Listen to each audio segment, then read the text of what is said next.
Okay, here's a lesson on how to buy a used car. Probably one of the best lessons you'll ever get from David's farm. Because buying a used car is like choosing a girlfriend. You never know what you've got till it's too late. And then you're in it for the long time sometimes. So anyways, here goes. Okay, first is the overall visual impression. Does it look beat up? Does it look rusty? Has it been repainted? Has it been in an accident? Well, here's a few tips to know. Of course, if there's a slight color mismatch, that panel's been repainted. Next thing is, look at all the edges around the vehicle, everywhere, for overspray. Where they didn't tape it quite right and a little bit of paint got on the trim, that's another way to tell you. Stand back and look down each side of the body for waves and ripples. If it's an older car, look to see if it's been repaired around the dog legs or wheel wells. Check to see that all the headlights and front end parts, bumpers seem aligned. The door gaps, hood edge gaps, and all that stuff look aligned properly. Then open and close all the doors. Make sure they align properly and shut nicely. Sweet. Next, check the mileage. See if the vehicle looks like it has as many miles as it's claiming to have. Lots of ways to kind of tell. If you're suspicious the miles have been turned back or the instrument cluster switched, look really close inside for fingerprints on the other side of the clear panel, or on the black panel at the back, or marks in the dust back there where it's been disturbed, or even a random hair that shouldn't be in there. That's one way of telling. On Volkswagens, they often turn around at 300,000 and start all over again, so that's very confusing. Check the amount of wear on the brake pedal. Grab your door, lift it up and down a bit, see how much wear there is in the hinges. Look for a worn seat. High mileage seat, even if it's not worn through, is often wrinkly all over. Another thing to do is look for oil change stickers. Some could be mounted here, some along the edge of your windshield, or even under the hood. Make sure that the number on the oil change sticker is a lower number for kilometers or miles than what's displayed on the dash, or someone's definitely got some hanky-panky going on. Of course, instead of kicking the tires, check them all for even wear. Of course, if they're worn off on the corners on the front end, it's definitely got an alignment problem or worn out steering joints. Then check the front windshield for chips or cracks that might be starting, as they always get bigger. Open the rad cap and make sure there's no oil floating in there. Motor oil could be leaking through the head gasket and getting in your antifreeze, and the transmission automatic cooler that's in your radiator could be leaking and putting transmission oil in your antifreeze.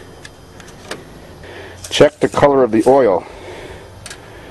Being black is no big deal, but just make sure it's not coffee colored or creamy colored or white, because that means you've maybe got head gasket problems too, or cracked head.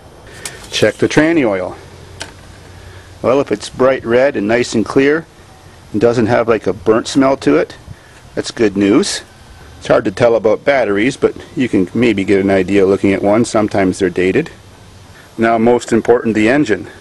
Start it up and listen to it. Listen for ticks, clicks, growling sounds, like could be a water pump or an alternator bearing going. And very most importantly, check the blow-by. All worn engines have blow-by. But if you see lots of colored smoke coming out of there, or it's going poof, poof, poof, poof, poof, that means one or more cylinders have bad compression. Or if there's just lots coming out, it means the engine's very high miles and tired. Some blow-by is okay, that's normal. Put your hand on the motor and see how smooth it runs. If it's got a bad cylinder, it'll be going a little bit and a little bit of shake. You don't want that. If you can see the radiator, it's most important to check the bottom part, because that's the part that salt and everything rots out. So you want to check, your air conditioner radiator and your engine radiator. And for leakage too. Now the tailpipe is important too. There should always be something in there, a tiny bit. But if you do that and there's lots of black, and if it's not a diesel, that means it's not running right and it's burning way too much gas. Now this fan's a diesel, so that's normal. Next, start it up and turn the wheels all the way one direction. Take a peek underneath, turn the wheels all the way the other direction, take a peek underneath.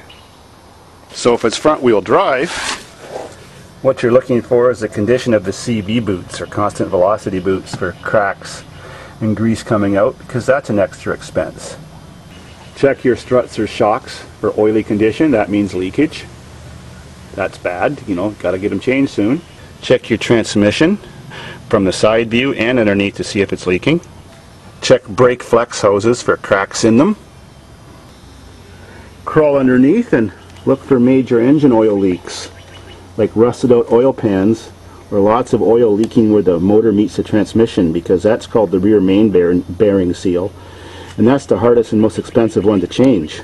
Some vehicles involve removing the motor and transmission, or just the transmission to do that. While you're under here, look at the frame and everything to see it hasn't driven over curbs and rocks and all scuffed up and damaged. And then take a close look all underneath for how rusty the gas lines are, the brake lines are, how rusty the gas tank is. If it's got a metal gas tank, whether it's got damp spots where it's sweating and leaking. Check the exhaust system, you know, rust and holes or parts replaced. Make sure it still has a catalytic converter on it, or down the line someone's going to make you put one on. See that it has a spare tire. Check to see if the rear window wiper works, if it has one. Check the emergency brake. Horn. Also check to see how the tunage plays. Sweet. If it's got air conditioning, check that too. If while the air conditioning is on and the compressor down below there, the clutch is clicking off and on fairly frequently, that means it's low on Freon. If it doesn't turn on at all, it means it's probably got no Freon, because there's a switch that doesn't allow it to turn on and there's no Freon. Of course, look for leaks on the engine. Could be bad gaskets or seals. Ask when the timing belt's been changed, if that's appropriate, or you know that engine has one. Check to see that the driver's seat slides back and forth. If it's jammed, that often happens because the car was in an accident and the mechanism is broken. See that there's no damage around the keyhole or outside door locks, meaning the vehicle could have been stolen and recovered. Now check the paperwork, like the ownership or title. You want to be sure it wasn't a crash, recovered, and repaired vehicle, you know, one that was bought from an auto records or from an insurance company and fixed up. That's called a branded vehicle, and it should be mentioned that it's branded, which means it has a lower value because the vehicle was a total write-off. Now take the vehicle out for a drive. You want to, of course, go on the highway, find a flat spot, let go of the steering wheel, and see if it pulls hard, you know, to the right or left, meaning an alignment problem, or see if the steering wheel is shaking, meaning off balance or bent rims. Look for damage to the hubcaps or rims to see if it's hit a curb. Listen for howling sounds coming from the wheels, which means bad wheel bearings. Aim for another bad spot of the road with lots of potholes or cracks. Listen for noises coming out of the front end, which could be bad ball joints, bad shocks or struts, and it could be just simple things like bad stabilizer links, which are cheap and easy to change. Also be aware of noises coming from the rear end. Some cars have stabilizer links in the rear end, and of course they all have shocks. Accelerate hard and see that the motor is still running smooth and not starting to misfire. Get a good feel of how the transmission's shifting. Make sure there's no clunks when you put it in drive or reverse, or no funny shifting sounds or patterns when you're driving. No slippage feelings. No whining sounds coming from the transmission. If the engine's kind of boggy and doesn't want to accelerate, the catalytic converter could be clogging up. If it's front wheel drive, take it slowly around some sharp corners with the steering turned all the way in either direction, and listen for clicking sounds coming from the CV joints. If they're clicking, they can't be repaired, they have to be replaced. Do medium speed gentle turns in each direction, and listen for humming noises coming from the front wheels. That'll also tell you that your wheel bearings are getting close to going bad, because sometimes they don't always hum in a straight line. Check the lights in the dashboard, that your airbag light's not on, your engine light's not on, and your ABS brake light's not on, of course, and check the oil pressure if it has those particular gauges, and temperature while you're driving. Well, now if you like the vehicle, hopefully you've done your research on that model of vehicle and you know how much it's worth, or how much it should be worth, and start to do your dealing with the person and try to work out a price that you think is reasonable. If you buy a car from a car dealer, you're likely paying $1,000 more than you could get it for privately or for some other kind of deal like that. and you're paying more taxes and fees, but you might actually get a warranty, so sometimes that's worth the extra money. You can also find out if the vehicle still has some factory warranty on it or extended warranty someone may have purchased. It's not really that important that it was a one-owner vehicle. The one advantage of having more than one owner is that every time it changed hands, the new owner usually got more stuff fixed on it. Sometimes one-owner vehicles have so many things lacking in repair.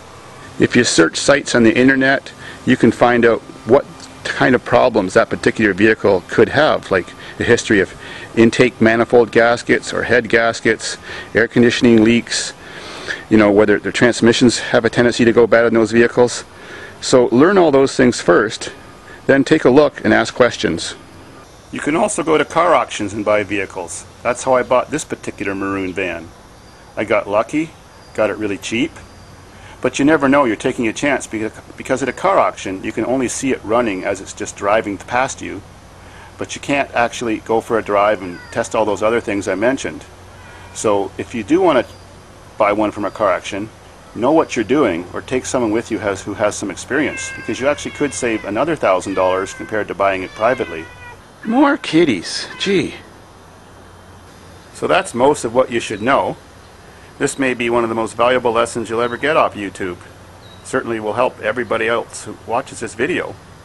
And finally, and maybe most important, is do your research and find out if there's any money owing on the vehicle. If you buy it and there's money owing on it, you could very well be stuck with someone else's debt and have a debt collector take the car away from you, or you have to pay their debt back. So good luck.